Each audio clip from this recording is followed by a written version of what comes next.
While many coaster enthusiasts aren't too fond of the S&S Freespins, found at many Six Flags parks and also smaller parks across the country, it does, however, seem to be very popular with the general public. Why do parks add these models? Why are they hated on by the coaster community? I'll go over why the S&S Freespin could be the most successful compact coaster model ever built and why parks keep on adding them all over the country. Before we begin, please be sure to hit that subscribe button and like button. Let's go ahead and get started. In 1995, a patent was placed by John F. Mars on the technology concept. You will see in the concept art that the idea looks very similar to a couple early on coasters.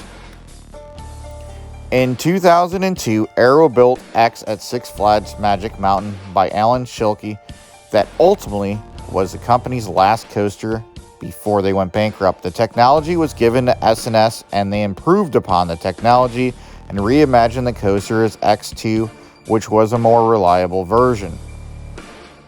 Another version of this would open up in 2006 at Anjanika at Fuji-Q Highland Park in Japan. This is said to be one of the best coasters ever built. In 2007, Intamin made their attempt at the same technology with the Zaxxon model. This was not as reliable as the technology that S&S had in their disposal and would ultimately fail as an Intamin model. If you want to ride the nearest Zaxxon model, you can find it at La Ronde Park in Montreal, Quebec, Canada as Valpierre. Since the earlier models were expensive like X2 and Anjanika, many parks decided not to go with the model, especially since the economy was slowing down and the parks needed to go with a budget-friendly coaster model. That is when S&S released the prototype S&S 40 Freespin model. The model was more compact and more affordable. The first park to pick up this model would be Six Flags Fiesta Texas in 2015. This model obviously was plagued with a variety of issues since it was a prototype, but it was also very popular with the public and right away showed to be a success. Basically, this coaster uses a vertical chain lift hill and the seats rotate freely, but also have magnetic kickers that help induce rotation at various points. This provides 6 or more flips per ride. Also, who designed this coaster? Well, once again, Alan Schilke designed this just like he did other S&S coasters, and of course, RMC coasters. So what does one of these coasters cost? Estimations range from $5 million to $8 million. This makes it very affordable. What S&S was able to do was take the Zaxxon idea from Intamin and improve on it with their more reliable and better technology. So how long is it? Well, most are roughly only about 1,000 feet long.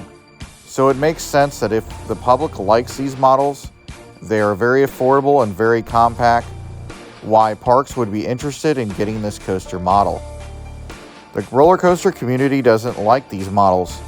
But also, we don't make up a huge percentage of the people that actually visit the parks. While they all seem to be the same, it's still a fun ride experience. I remember the first time I rode one of these was at Six Flags Great America with Jacob from our team, most recently at Six Flags Great Adventure. It was a fun, short riding experience, but the bad part was the many times this coaster would experience breakdowns just in a given day. I counted twice on both times I visited both parks while in line. Besides that, it seems to be a very popular model. We have seen this model most recently be added at Adventureland in Iowa as Dragon Slayer, and King's Dominion in Virginia appears to be going with this model as well. So it looks like more and more parks are picking up this model because it's a good in-between model. Also, with it being popular, and in total 12 of them have been sold since 2015 here in the United States and overseas. We would call that a huge success. As we recover from a pandemic and more parks are looking to save more and more money over the next few years, we could see more of these being installed so that parks have a new addition to their park. While we might think the clones are boring in the coaster community, the truth is many people don't travel outside of their nearby parks.